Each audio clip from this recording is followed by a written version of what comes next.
se lembra, vamos começar com um quiz, quem se lembra o que aconteceu em março de 2006?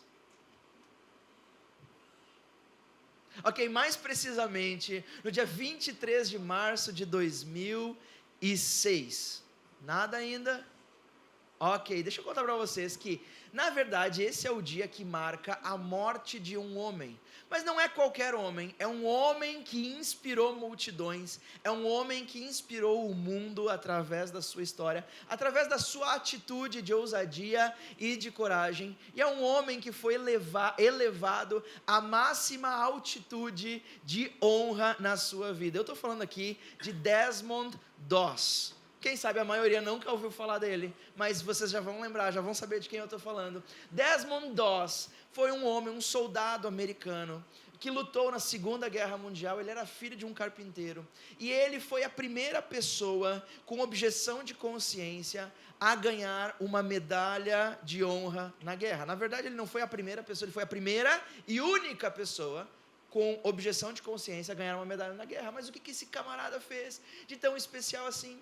A objeção de consciência dele era que ele disse que ele não pegaria em nenhuma arma, porque ele não retiraria vida humana nenhuma, e ele estava indo para a guerra para salvar vidas e não para tirar vidas. Obviamente o exército americano teve um grande problema com isso, fizeram de tudo para convencer ele do contrário, mas a objeção de consciência dele era mais forte, a consciência dele era mais forte naquilo que ele acreditava. Então colocaram ele, porque não tinham como tirar ele do exército, era obrigado por lei, não tinha nada que o impedisse de estar no exército.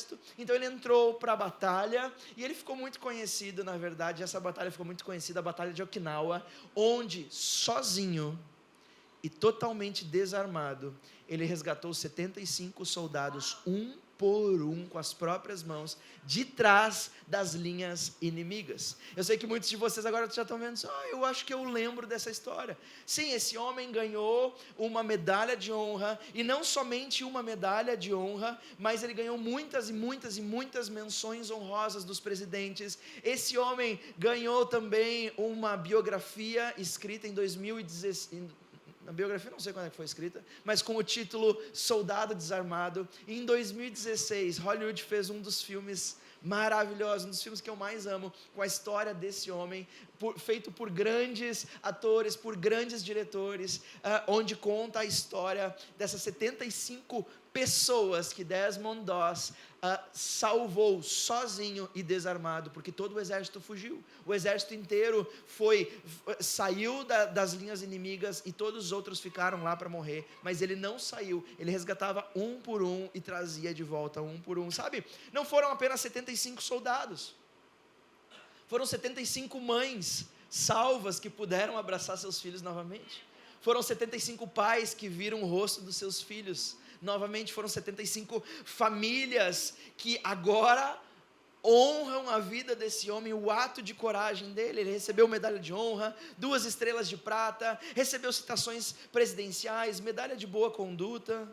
Hoje vocês vão me ouvir um tempo a mais, porque eu só lembrei agora de ligar o cronômetro, tá bom? Pode ser, combinado? Comecei agora, então, ok. Várias outras premiações, sabe? Esse homem foi reconhecido mundialmente pela sua bravura.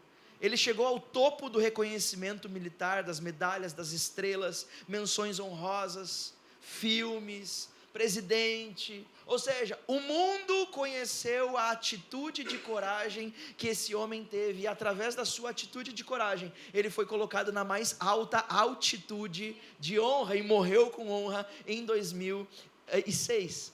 Mas sabe, não só a família dele se sentiu honrada, mas como toda a nação. Agora a questão é que, sem a sua atitude, a sua altitude seria comprometida. Certo? É lógico. Sem a atitude que ele teve, a altitude que ele encontrou na vida, a altitude que ele foi colocado, seria comprometida. E a verdade é que todos nós, como seres humanos, queremos alcançar altitude na vida. Ninguém quer ficar preso no mínimo, ninguém quer ficar preso no medíocre. Nós queremos voos altos, lugares de reconhecimento, sucesso que mostre que a nossa vida valeu a pena. nós queremos casar com uma boa mulher, uma linda mulher. Amém, Caio? Vamos, Caio! Amém.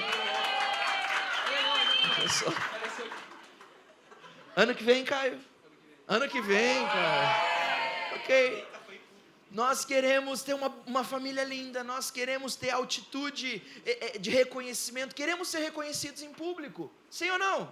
Não é um problema falar isso, não é um pecado falar isso, porque sabe de uma coisa? Deus nos criou para governar a terra, Deus nos criou para voos de altitude, nós não somos galinhas na terra que caminham e ciscam o chão, Deus nos criou como águias que sobrevoam e voam os lugares mais altos desse mundo.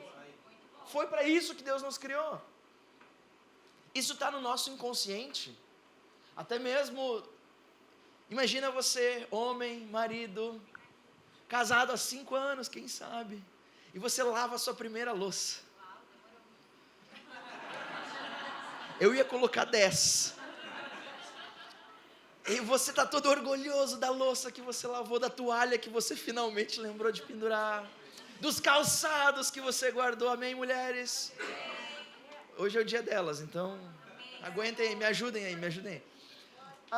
E você está todo orgulhoso daquilo, e você chega para sua esposa e diz: olha, minha esposa, deixa eu te mostrar aqui, olha isso aqui, olha, tá vendo? Olha ali, baixa aí, olha ali, tá vendo essa louça? Olha que tá brilhando esse copo, olha, tá tudo guardadinho, tá maravilhoso. E a sua esposa linda, maravilhosa, com toda a graça, toda meiga, com todo amor e sabedoria do mundo, olha para você e dispara essa frase de amor que você quase derrete o coração, e ela diz: que é?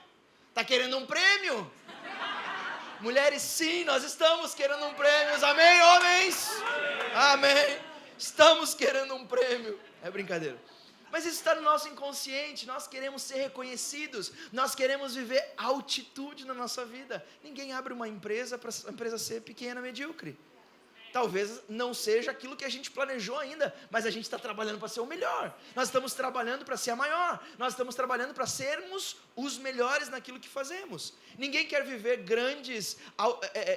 Quem não quer viver grandes altitudes no seu casamento, no seu relacionamento, tendo um relacionamento que funciona, tendo uma família que prospera? Quem não quer viver grandes sonhos?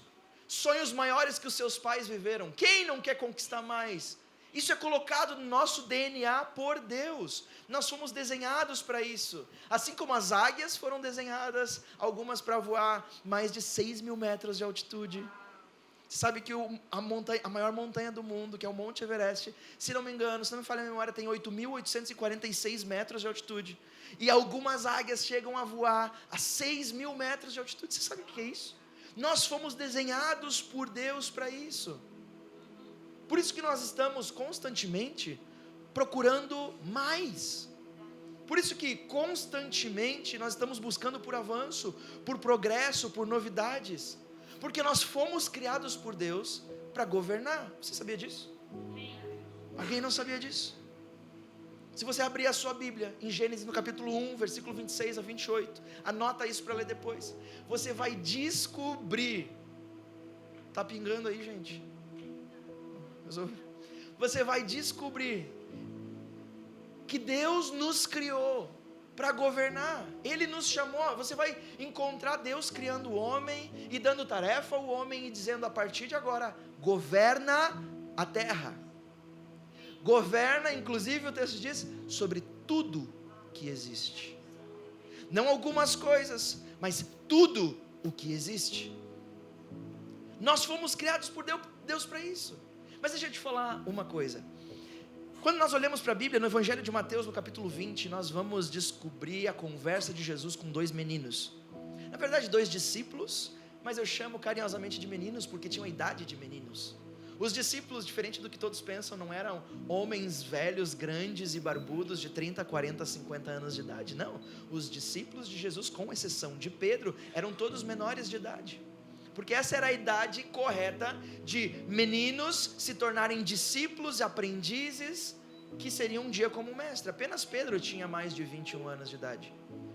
E aqui é uma conversa esquisita, e a gente já vai ler ela, quando Jesus fala com 2 meninos a esse respeito. E o título dessa mensagem é que a altitude pede a atitude. A altitude pede atitude. Então vamos ler em Mateus capítulo 20, versículo 20. Eu vou ler essa história corrida para você. Diz o seguinte: então, a mãe dos 2 filhos de Zebedeu chegou com os seus filhos, que era Tiago e João, esses eram os filhos de Zebedeu, perto de Jesus, curvou-se e pediu a ele um favor. O que é que você quer? Perguntou Jesus. Ela respondeu: prometa que quando o Senhor se tornar rei, esses meus 2 filhos sentarão à sua direita e à sua esquerda. Jesus disse aos 2 filhos dela: então, vocês sabem o que vocês estão pedindo? Por acaso vocês podem beber o cálice que eu vou beber? Podemos, responderam eles. Então Jesus disse: de fato vocês beberão o cálice que eu vou beber, mas eu não tenho o direito de escolher quem vai sentar à minha direita e à minha esquerda, pois foi o meu Pai quem preparou esses lugares, e Ele os dará a quem quiser. Quando os outros 10 discípulos que estavam ouvindo a conversa ouviram isso, ficaram zangados com os 2 irmãos. Então Jesus chamou todos para perto e disse: como vocês bem sabem, os governadores dos povos pagãos têm autoridade sobre eles, e os poderosos mandam neles. Mas entre vocês não pode ser assim. Pelo contrário, quem quiser ser importante, que sirva os outros, e quem quiser ser o primeiro, que seja escravo de vocês. E aí Jesus termina dizendo: porque até o Filho do Homem não veio para ser servido, mas para servir e dar a sua vida para salvar muita gente. Eu amo esse texto. E diferente do que muitos de nós já lemos esse texto, inclusive esse texto não está falando a respeito da repreensão que Jesus está dando naqueles meninos, porque Jesus não censura eles, Jesus não repreende eles, Jesus não fica bravo com eles como os outros 10 ficaram, Jesus não repreende a mãe, não, muito pelo contrário. Jesus não repreende nem censura a ambição desses meninos. Você pode ver, ele apenas diz que o preço da ambição que eles têm é alta. Ele apenas diz que para o nível de altitude que eles querem alcançar, a atitude deles também tem que acompanhar. Sabe, Deus não censura a nossa ambição, desde que ela seja para prosperar e acrescentar o reino de Deus às pessoas que estão na nossa volta. Deus não censura isso. Deus não pede que nós baixemos a nossa ambição. Deus pede que nós elevemos a nossa preparação para o tamanho da nossa ambição. E nesse texto nós vamos olhar um pouquinho mais com atenção no diálogo dessa mulher com Jesus e tentar entender aqui qual é a mensagem de Jesus para nós hoje. Quantos estão prontos para isso? Em primeiro lugar, nós vemos que a mulher chega para Jesus e diz: ei, Jesus, quando você for rei, coloca um dos meus filhos à tua direita e outro à esquerda. Pensa que a mulher, ela não diz para Jesus: Jesus, agora tem um lugarzinho para os meus filhos te seguirem aí. Não. Ela pede para quando Jesus alcançar o status de realeza, aí então coloca os meus filhos do teu lado. Qual mãe não iria querer isso para os seus filhos? Qual mãe não desejaria o melhor para os seus filhos? Nós estamos sempre em busca da melhor escola, melhor comida, os melhores lugares, os melhores relacionamentos, porque nós queremos o melhor para o nosso filho. Não tem nada de errado aqui. Agora, a direita e a esquerda naquela época e para o reinado, tanto para o povo de Israel quanto para os romanos que dominavam o povo de Israel nesse momento, subjugavam as cidades, e não só os israelitas, mas muitas outras. Para esses povos, se sentar à direita de um rei era uma posição de prestígio. Não era apenas uma honra, era um lugar que você alcançou por muito esforço e muita confiança. Se sentar ali era a mais alta altitude que você poderia ter de honra e de prestígio. Significava que o rei te escutava, o rei escutava os teus conselhos. Significava que você tinha poder e autoridade, não tanto como o rei, mas abaixo do rei estava você. Poder político, poder econômico, poder de influência. Era isso que significava estar à direita e à esquerda de um rei. Agora, nota bem que quem pergunta para Jesus é quem?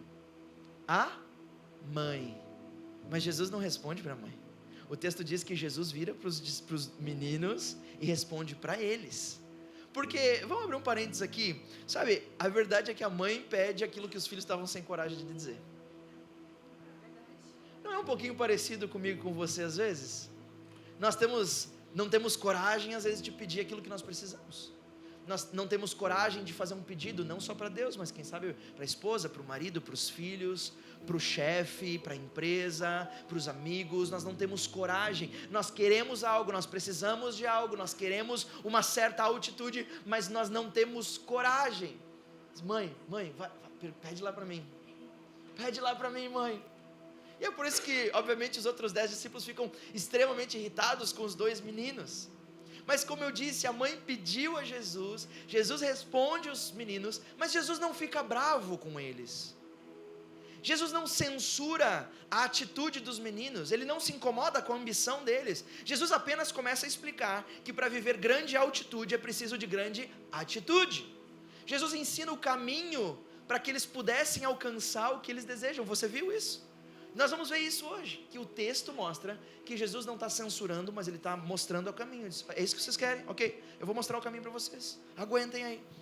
Então, a pergunta para nós hoje é, o que Jesus nos ensina nesse texto, para que nós possamos viver uma vida de altitude? Deixa eu te falar uma coisa, se foi assim, com discípulos, com as pessoas, com Maria, com Marta, com todos que viveram à volta de Jesus, que podiam ver e tocar em Jesus, todos eles precisaram ter atitudes de fé. Você acha que vai ser diferente com você? Você acha que vai ser diferente comigo? Só porque eu me acho o escolhido, o eleito, o amado, o precioso de Jesus? Não, é óbvio que não. Você acha que Jesus vai mandar 100% do recurso primeiro, antes de você colocar a mão e começar com aquilo que você tem? Não, uma atitude de fé. Você acha que Jesus vai abrir todas as portas que você precisa, de uma única vez, sem você precisar bater em cada uma delas primeiro? Não, atitude de fé. Talvez você está batendo em portas, as pessoas estão dizendo, cara, você é louco, para de bater nesse negócio. Esse negócio não vai abrir, não tem condição. Isso é demais para você. É grande demais o que você precisa. Para de gastar o teu tempo. Mas você está dizendo uma declaração de fé. Eu não dou conta de abrir ela, mas Jesus me disse para ter atitudes de fé. E Ele disse que quando for a porta certa, Ele vai abrir diante de mim. Você acha que Deus vai te curar do vício antes de você declarar e tomar uma atitude de fé que já está livre em nome de Jesus? Acha que Ele vai te transformar essa situação financeira sem antes você tomar uma atitude de fé com aquilo que você tem nas mãos agora? Não! Porque para viver grande altitude é necessário primeiro atitudes de fé. Meu amigo, minha amiga, se você está buscando altitude nos teus relacionamentos, tome uma atitude de fé. E quem sabe, entrega o controle dessa situação para Jesus. Talvez você está segurando demais e a sua atitude de fé é dizer, quer saber de uma coisa? Está dando certo, Jesus. Seja o que o Senhor quiser, está nas tuas mãos, eu te entrego o controle.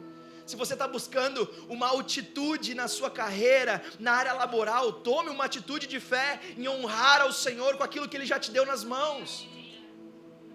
Se você está buscando uma altitude no seu desenvolvimento pessoal e se tornar uma pessoa de alta performance, tome uma atitude de fé e faça um pacto com Deus, de ofertar a sua melhor performance agora para o crescimento e a expansão do reino aqui na terra. O ambiente propício para viver em altitude começa com uma atitude de fé.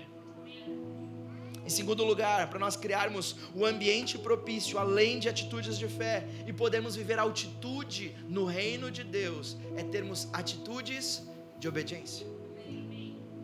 Sabe, deixa eu contar essa história rapidamente para vocês. Se você for olhar a sua Bíblia e for ao Antigo Testamento, 1 Samuel, você vai ver uma história muito conhecida. Havia um rei, e esse rei havia recebido uma ordem de Deus com relação a uma guerra, a uma batalha, o que ele deveria fazer na batalha, como ele deveria vencê-la, e o que ele deveria fazer com os espólios dessa batalha. E esse rei deliberadamente decidiu desobedecer aquilo que Deus pediu para ele. O resultado disso é que o profeta Samuel, que na época era o profeta, que era a boca de Deus na terra, falava o que Deus falava para o povo. Ele chama o rei, esse rei chamado Saul. Ele diz, ei, Saul, sabe de uma coisa? Você não obedeceu a Deus. E começa a puxar a orelha de Saul e diz, você tem que se arrepender e tal, e tal, e tal, e tal. Como desculpa, uma autodesculpa, Saul disse, não, mas eu peguei o melhor do rebanho e ofereci a Deus. Eu não obedeci, mas eu peguei o melhor e sacrifiquei a Deus. Eu peguei os melhores carneiros, os mais gordos, os mais bonitos, e sacrifiquei a Deus. Tá tudo certo, Samuel, entre mim e Deus. E aí Samuel fala esse texto maravilhoso que você encontra em 1 Samuel, no capítulo 15, no versículo 22. Samuel vira para Saul e diz: Saul, por acaso o Senhor Deus tem o mesmo prazer nos sacrifícios do que na obediência às suas ordens? Por acaso? Saul, obedecer é muito melhor do que sacrificar. Deus está muito mais interessado em que você o obedeça do que na gordura destes carneiros. Então deixa eu te falar isso. Deus tem mais prazer na nossa obediência do que no nosso sacrifício. A nossa dificuldade está em querer altitude com baixa atitude. Atitudes pequenas, altitudes pequenas. Atitudes pequenas, altitudes pequenas. Elas são diretamente proporcionais. Atenção nisso. Deus nesse texto não está dizendo que o seu sacrifício, que o meu sacrifício não o agrada. Não, Ele não disse isso.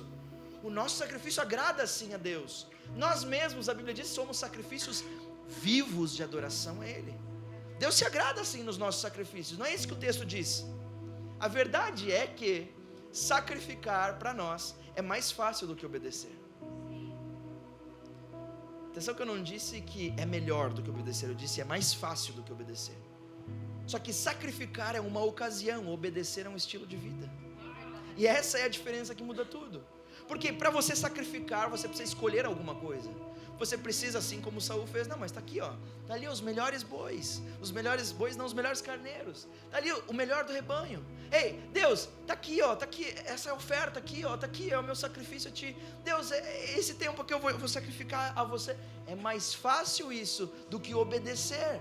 Porque para sacrificar você precisa escolher o seu tempo, os seus recursos, ou as suas ideias, e Deus se agrada também. Mas é mais fácil para nós. Agora, a obediência não.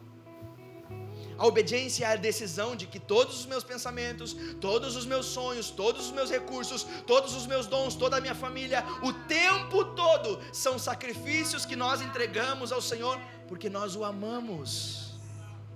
Obediência é a atitude diária que nos leva para uma altitude extraordinária. Eu amo que na Bíblia, sempre antes de um milagre, Jesus pede atitudes de fé, como nós falamos, mas Jesus também pede atitudes de obediência. Foi assim com o cego, que Jesus colocou lodo nos seus olhos, ele não ficou curado imediatamente, e ele esperava a cura, ele esperava uma vida nova, ele esperava enxergar, mas Jesus não faz isso, ele apenas coloca lodo nos seus olhos, feito de cuspe e terra, e diz: agora vai e te lava. Esse homem teve que tomar uma decisão, e a decisão era: ou obedeço, ou simplesmente limpo esse negócio nojento que Jesus colocou em mim, que eu nem sequer pedi isso, eu pedi cura, não pedi cuspe, não pedi barro, ou eu obedeço, ou eu faço. O que me custa? Eu vou obedecer, a minha entrega. E esse homem vai sem enxergar nada, ainda tateando, dizendo: eu não acredito que eu estou fazendo isso, não é possível que eu estou passando por essa humilhação, mas ele decidiu obedecer. Há vezes em que o nosso ato de obediência nos leva para a altitude extraordinária de Deus. Foi assim com os discípulos, que precisaram obedecer, quando disseram: ei Jesus, a gente está precisando de grana, dinheiro, din-din. Para que vocês precisam ter que pagar o imposto? Senão vão nos empurrar para fora da cidade, vai dar problema, vai dar rolo aqui, e não é hora disso, nós não estamos podendo disso, e nós não temos Jesus. Jesus disse: ok, vamos fazer o seguinte, deixa eu ver aqui, ok, pega essa vara de pesca aqui, e vai pescar um peixe. Sei, Jesus está ficando... Ô André, e aí, você está entendendo alguma coisa? Jesus, nós precisamos de dinheiro, não de peixe. Eles não estão aceitando ainda peixe como pagamento, precisa de moeda, dinheiro. É isso mesmo. Vão, pesquem o peixe. O primeiro peixe que vocês pescarem, abram a boca dele. Ali vai estar a moeda certinha para vocês pagarem o imposto. Eles podiam olhar e dizer: Jesus, não dava para fazer que nem o Senhor fez da outra vez. Tinha 5 pães, 2 peixes, puf, milagre. multiplicação não dá para fazer. Não.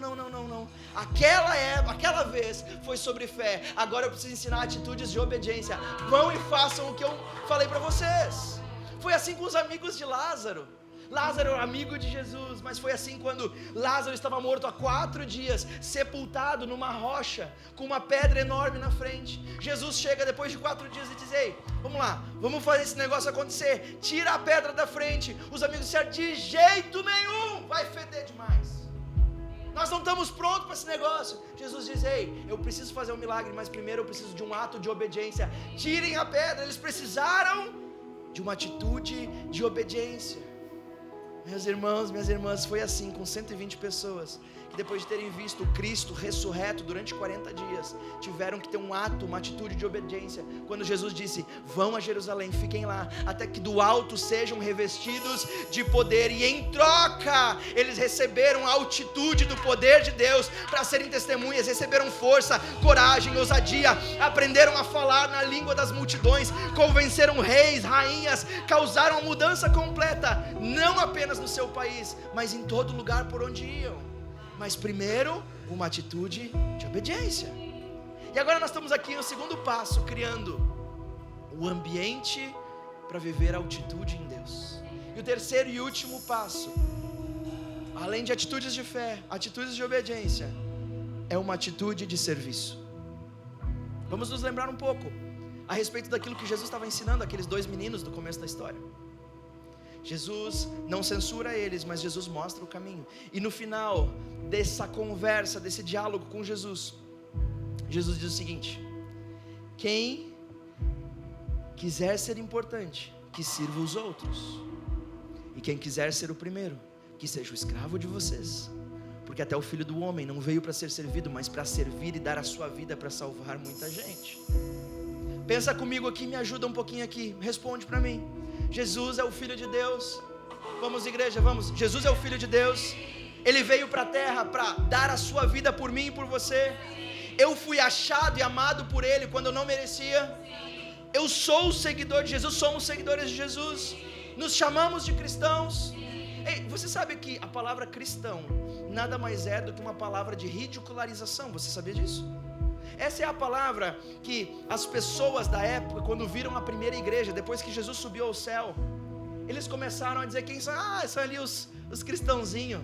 Cristãos significa literalmente pequenos cristos. É como você chamar no diminutivo alguém: olha lá os cristinhos andando pela rua, lá vão os cristinhos. E sabe o que a igreja fez? A igreja, ao invés de dizer: não, nós não somos isso, ao invés de se magoarem, ao invés de fazer beijo, ao invés de chorar, ao invés de pedir para parar, eles disseram: sabe de uma coisa? Não há mais orgulho do que sermos chamados de cópias do Deus vivo, do Deus Altíssimo, que mudou a minha história. Eles disseram: somos cristãos, somos seguidores de Jesus, é isso mesmo. Agora, se nós somos pequenas cópias de Jesus, então isso significa que nós vivemos para copiar as coisas que Jesus fazia. Logo, servir para mim e para você não é para quando nós estamos com vontade. Servir é o que nós fazemos de melhor. Servir é a minha identidade. Agora, não viver uma vida de serviço é a minha anti-identidade. Viver uma vida para mim mesmo é a minha anti-identidade. É lutar contra a própria identidade, a minha identidade em Jesus. Porque Ele foi o servo por excelência. Ele veio à terra para nos servir. Jesus veio à terra para... A realeza de Jesus, a altitude que Ele mostra é diferente. Uma vida egoísta não é a minha identidade, mas é a minha antiguidade. É aquilo que eu era antes de conhecer Jesus. É aquilo que eu era antes de conhecer o servo que mudou a minha vida. É aquilo que eu era antes de conhecer aquele que, por própria escolha, entregou a sua vida para mim. É a minha antiguidade. É como eu vivia antes de encontrar aquele que me serviu com a sua própria vida. Agora, Will, como eu faço para viver uma vida de serviço? Como eu faço para terminar esse ambiente propício para alcançar altitude em Deus?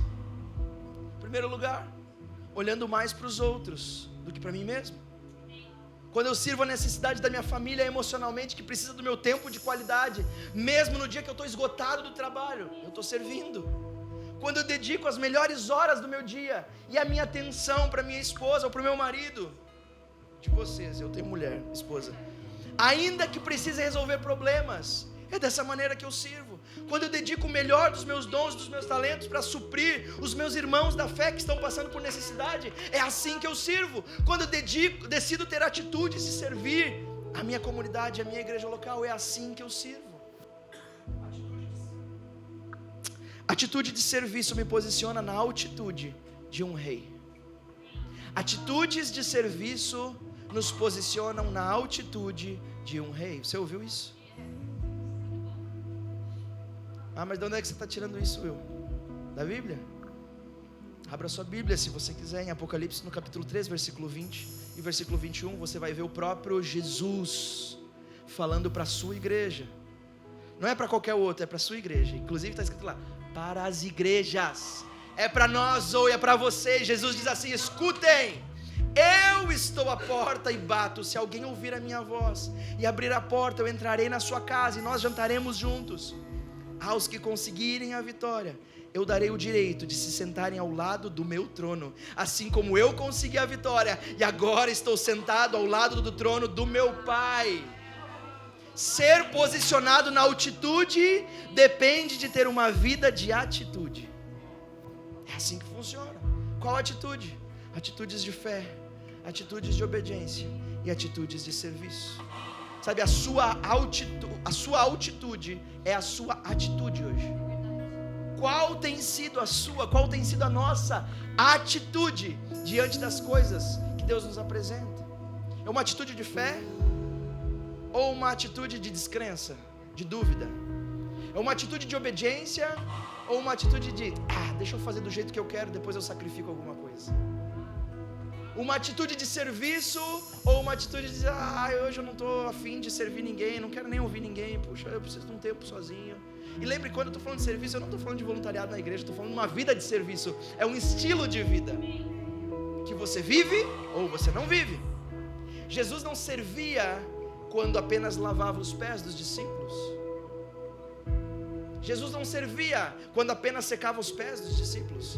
Jesus servia quando comia, quando falava, quando andava, quando caminhava. Se ele estava triste, chorando pelo seu primo que havia sido assassinado, ele parava o seu luto para ir servir as pessoas, porque servir era a sua identidade, assim como é a nossa identidade. Sua atitude é a sua altitude. Nós nunca iremos mais longe do que a nossa atitude permite. Por isso, deixa eu te animar nessa manhã, meu irmão, minha irmã. Amanhã pela manhã, acorde com uma atitude positiva. Acorde com palavras de bênção, de vida e não de morte. A propósito, uma boa atitude não é uma emoção, mas é uma decisão. Ter boas atitudes não é uma emoção, eu sinto, então logo, tudo está propício para eu ter boas atitudes. E aí então eu vou alcançar a atitude do céu. Não, é uma decisão de vida. Eu escolho levar cativos os meus pensamentos ao Senhor. Eu escolho acabar com o espírito de rebelião no meu coração e viver uma vida de obediência a Deus. Eu escolho adorar o Senhor nesse dia, a essa hora. Eu escolho ser quem Deus me criou para ser. Eu escolho. Para alcançar a altitude que Deus desenhou para mim e para você, saiba de uma coisa, você vai precisar travar batalhas. Você vai precisar travar lutas. Não é fácil assim. Mas com o que eu vou lutar? Contra quem eu vou lutar? Não é contra quem você vai lutar. É contra o que nós temos que lutar. Nós precisamos aprender a lutar contra o nosso ego, contra o nosso egoísmo, lutar contra os nossos pensamentos que dizem que a vida é sobre nós. Afinal de contas, eu sempre aprendi que se eu estiver feliz, tá tudo bem. O sol está sorrindo, as estrelas brilhando para mim, porque afinal de contas é sobre a minha felicidade. Quem disse que a vida é sobre nós, é sobre você? A vida não é sobre você, a vida é sobre Ele. Você não é o personagem principal dessa história, Ele é. Não é sobre o que você quer, mas sobre o que Ele quer de você. Não é sobre o seu nome, é sobre o nome que está acima de todo nome, a qual todo joelho na terra, debaixo da terra e no céu um dia se dobrará. É sobre Ele. Ei, Jesus tem altitude para nós. Não pense que a sua busca por uma vida diferente, uma vida de altitude, seja em qual área for, é alguma coisa que não agrada a Deus. Não, pelo contrário, você foi desenhado para isso. Você não foi desenhado só para isso, mas você foi desenhado por uma vida de altitude em Deus. Você precisa se agarrar nessa promessa de Deus, mas para isso, para viver isso, é preciso de atitude, de fé, de obediência e de serviço. Nessa manhã eu quero orar por todas as pessoas que querem decidir hoje, a partir de hoje, viver uma vida de altitude em Deus. Uma vida que decide todos os dias por conta própria, sem sentir, é uma decisão. Decide viver uma vida de fé. Decide colocar o pé para fora do barco, ainda que as circunstâncias digam que isso vai dar ruim. Decida bater nas portas, obedeça a bater nas portas, por mais que pareça que essas portas estão com 7, 8, 10, 15, 20 cadeados e nunca vão abrir. Bata na porta. Hoje eu quero orar por quem quer decidir viver uma vida de serviço, serviço para a sua família, serviço ao próximo, uns pelos outros, serviço à igreja local, serviço ao reino de Deus, serviço, ser como Cristo era. Eu quero orar por você nessa manhã. Se você tomou essa decisão, logo mais nós vamos ficar em pé. E se você tomou essa decisão, nós vamos orar junto.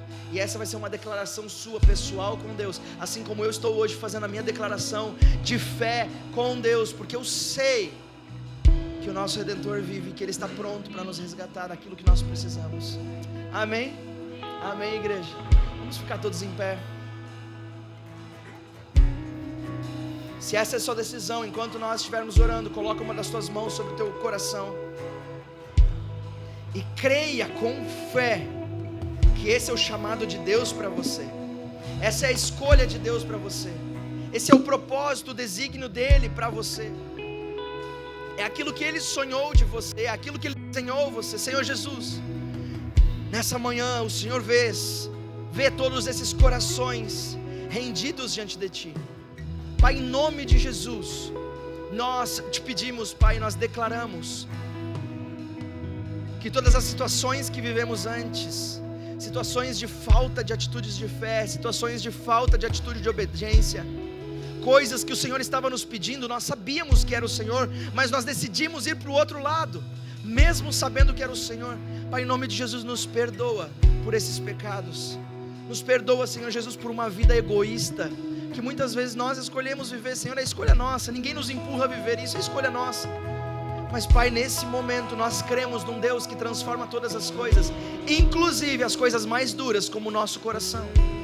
Por isso, Paizinho, nós nos rendemos a Ti nessa manhã, e nós declaramos que nós viveremos altitude no Teu reino. Nós declaramos que viveremos altitude nesse lugar, altitude nessa terra, altitude na nossa família, altitude nos nossos relacionamentos, altitude na nossa saúde, altitude na nossa vida financeira, altitude na nossa vida, altitude nos nossos desafios, no nosso casamento. E Pai, nós declaramos que nós teremos para isso atitudes de fé, atitudes de obediência, atitudes de serviço. Pai, hoje, só se você está se comprometendo com Deus, diga isso a Ele. Diga isso a Ele. Ele escuta todas as orações. Deixa eu te falar uma coisa, quando Ele escuta, Ele ouve e Ele vem ao nosso encontro. Senhor, Tu vês cada uma dessas pessoas hoje declarando que viverão uma vida diferente, Te declarando e se comprometendo a viver uma vida de fé, uma vida de obediência, uma vida de serviço, como o Senhor nos ensinou. Pai, nós estamos elevando o nível da nossa preparação ao nível da nossa ambição. Recebe nesse momento, Paizinho amado, como aroma suave, como uma oferta, essa declaração, essa aliança que estamos fazendo com o Senhor, em nome de Jesus. E toda a igreja diz amém e amém. Amém? O Senhor ouve a nossa oração. O Senhor ouve o nosso clamor. E Ele nunca, jamais esquece. Se você fez essa aliança com o Senhor hoje, saiba que é uma decisão. Você não vai sentir nada diferente. Mas amanhã, na segunda-feira, você vai ter que tomar uma atitude de fé. Na terça, você vai ser cobrado por uma atitude de obediência. Na quarta, você vai ser cobrado por uma atitude de serviço. Isso é uma decisão, pessoal. É o modus operandi de todo pequeno Cristo. Eu quero ser cada dia mais parecido com o meu Jesus. Alguém mais? Amém, amém. Mas sabe, nessa manhã eu também quero dar oportunidade para todas aquelas pessoas que precisam fazer a sua paz com Deus hoje. Quem sabe faz tanto tempo que você não ouve falar sobre Deus, ou quem sabe você nunca decidiu entregar a sua vida para Jesus. Deixa eu te falar uma coisa. Na Bíblia está escrito em Romanos que quando nós cremos no nosso coração e nós declaramos com a nossa boca que Jesus é o Senhor, que Deus o Pai o ressuscitou dentre os mortos, nós somos salvos. Como assim, Will, nós somos salvos? Sim, existe a salvação eterna. O que é a salvação eterna? A salvação eterna é a certeza e a garantia de que você viverá a eternidade em Deus. Sabe que a Bíblia fala disso? A Bíblia não fala que nós viveremos a eternidade com Deus. Sabia disso? Fala que nós viveremos a eternidade em Deus. Isso muda tudo. Ele vai ser o nosso ambiente. Ele vai ser a nossa atmosfera. Deus vai permear tudo e todos ao nosso redor. Sabe, Jesus veio à terra para que nós pudéssemos ser salvos. Ser salvos de nós mesmos, salvos das nossas más decisões, salvos dos nossos pecados, salvos das nossas escolhas que nos levam para a morte. E Jesus conquistou na cruz não somente uma salvação eterna, na vida por vir. Jesus conquistou na cruz um céu na terra para essa vida agora. Jesus conquistou na cruz uma transformação completa nas nossas estruturas, na nossa família, nos nossos negócios, em nós, nos nossos sentimentos, agora, nesse momento. E para você alcançar isso, é tão simples como dizer: Jesus, eu creio em Ti. E a partir de hoje eu quero que Tu sejas o meu Senhor, o meu dono. Dizer que Jesus é o Teu Senhor é dizer: Jesus, Você é o meu dono. E tudo que eu tenho é Teu, tudo Te pertence, eu quero viver em Ti. Por isso todos nós agora vamos fechar os olhos. E ao contar 3, quando eu disser 3, se essa for a tua decisão, somente eu vou ficar de olhos abertos, porque eu quero ver por quem eu vou orar. Por favor, feche seus olhos, para que cada um possa ter um momento de individualidade. Não vai acontecer nada de estranho.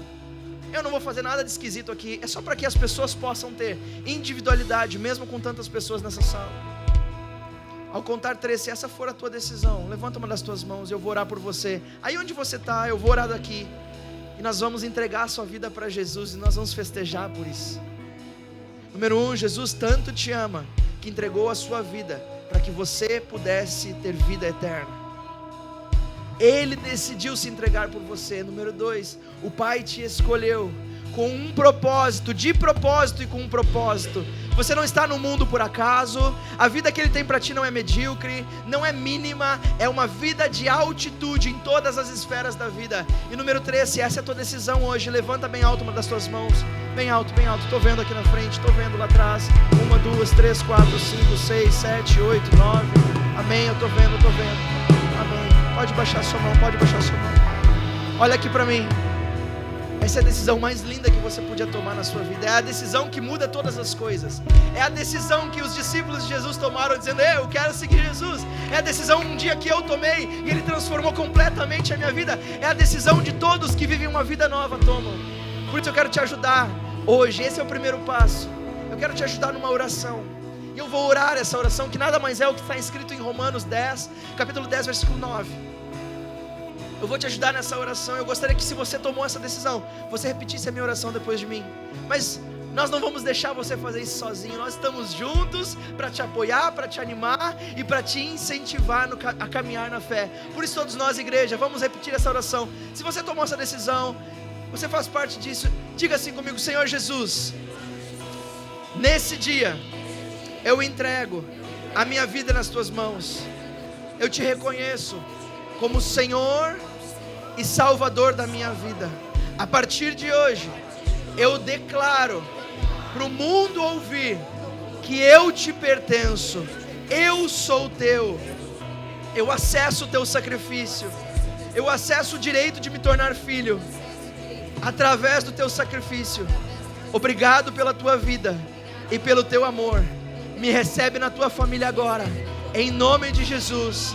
Amém e amém. Igreja, será que nós podemos honrar a vida de cada uma dessas 9 pessoas que decidiram seguir Jesus? Ei, família, é festa no céu, é festa na terra também. Yeah! Aleluia.